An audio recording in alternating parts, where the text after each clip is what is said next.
kaze neza ku ijwi rishya TV vugira muri Western Australia kuri channel ya YouTube muri kumwe na mugenzi Paiko.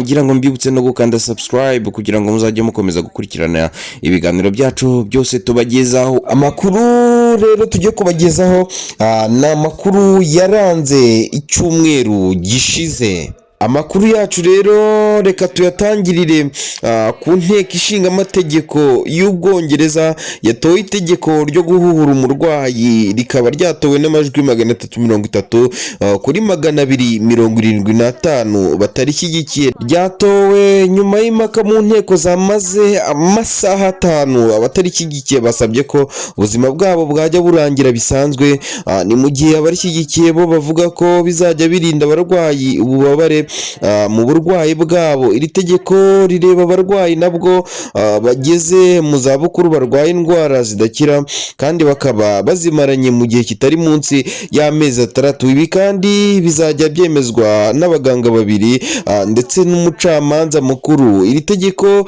ritowe nyuma y'uko muri iki gihugu bitari byemewe ko umuntu asaba ubufasha bw'ubuvuzi mu guhuhura umurwayi. Mu cyumweru gishize ubwo inteko y'Ubugande yagarutse ku makuru y'ubujura bwa miliyari 62 z'amashiringi muri banki nkuru y'igihugu, umuyobozi w'abatavuga rumwe na leta George Nyonyi yagaragaje impungenge ku mutekano w'urwego rw'imari, asaba ibisobanuro birambuye ku byabaye.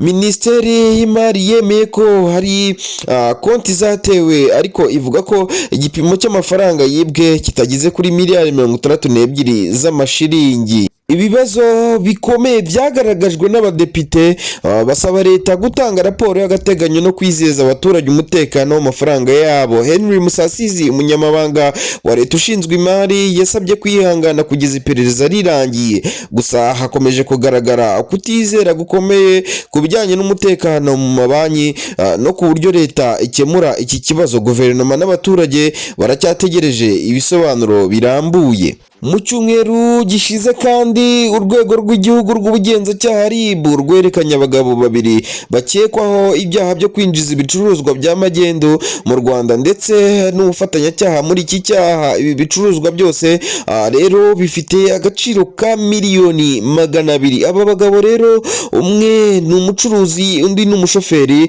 baherutse gufatanwa ibicuruzwa byinjiye mu gihugu mu buryo bwa magendu. Ibicuruzwa byafashwe byiganjemo ibyuma bitandukanye by'imodoka, amasabune n'amavuta yo kwisiga yangiza uruhu azwi nka mukorogo n'ibindi bitemewe, nk'uko umuvugizi wa RIB Dr. Thierry Murangira yabitangaje. Ibindi byerekanwe n'ikigo cy'igihugu cy'imisoro n'amahoro Rwanda Revenue Authority nabyo byafatiwe muri magendu, byiganjemo inzoga, imyenda n'inkweto za caguwa. Yaba polisi y'u Rwanda, RIB na Rwanda Revenue bibukije abanyarwanda by'umwihariko abacuruzi ko magendu imunga ubukungu bw'igihugu ikanadindiza iterambere ryacyo, kandi ko abayikora batazihanganirwa. By'umwihariko polisi y'u Rwanda yihanangirije abafatanwa magendu bagashaka no guharuswa abapolisi. Ibicuruzwa byafatiwe ku mupaka rero bigiye kwinjizwa mu buryo bwa magendu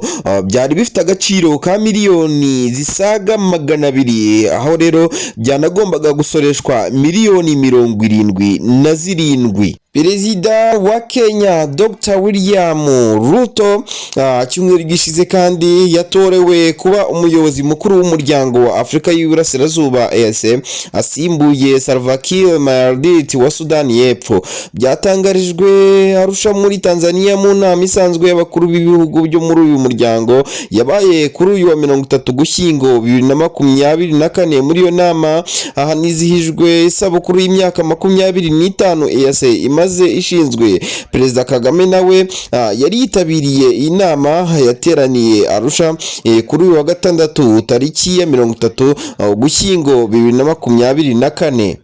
Ambasaderi w'Ubushinwa muri Australia Xiaojian yatangaje ko nta mpamvu Donald Trump yabangamira umubano w'Ubushinwa na Australia. Yabivuze mu biganiro bigamije kwiga ku mubano w'ibihugu byombi n'amasoko y'ubucuruzi ahuriweho. Iri tangazo ryerekana icyizere giherekejwe n'ubushishozi Beijing rishingiye ku kongera kuzahura umubano na Australia nyuma y'igihe kinini wibasiwe n'ibibazo birimo amakimbirane mu bucuruzi, umutekano ndetse n'impungenge ku ruhare rw'Ubushinwa mu mibereho y'imbere muri Australia. Ku ruhande rw'ubuyobozi bwa Australia hashyizweho ingamba zigamije gushyigikira no kunoza uyu mubano, aho ibiganiro by'ubucuruzi n'imikoranire mu by'ubukungu byasubukuwe. Ambasaderi Xiaojian yashimangiye ko umubano w'Ubushinwa na Australia ugomba kwigenga, ukirinda kugira ingaruka zituruka ku mpinduka ziva mu bindi bihugu nka Leta Zunze Ubumwe za Amerika. Aya magambo yagarutsweho mu gihe hari impungenge z'uburyo kugaruka kwa Trump ku butegetsi bishobora guhungabanya umubano w'Ubushinwa n'ibihugu by'uburengerazuba birimo na Australia. Amakuru yacu rero reka tuyasoreze n'ubundi muri Australia, aho leta ya Australia iri gushyiraho umushinga w'itegeko rigamije gushyiraho imyaka ntarengwa ku bakoresha imbuga nkoranyambaga. Iri tegeko ariko rikaba rinengwa n'impuguke n'abayobozi b'ikoranabuhanga nka Elon Musk, uvuga ko bishobora kuba intambamyi ku bwisanzure bwo gukoresha internet muri Australia. Ariko Sena yemeje uwo mushinga ariko ishyiraho ibizakorwa birimo kudasaba amakuru yihariye nk'indangamuntu cyangwa pasiporo.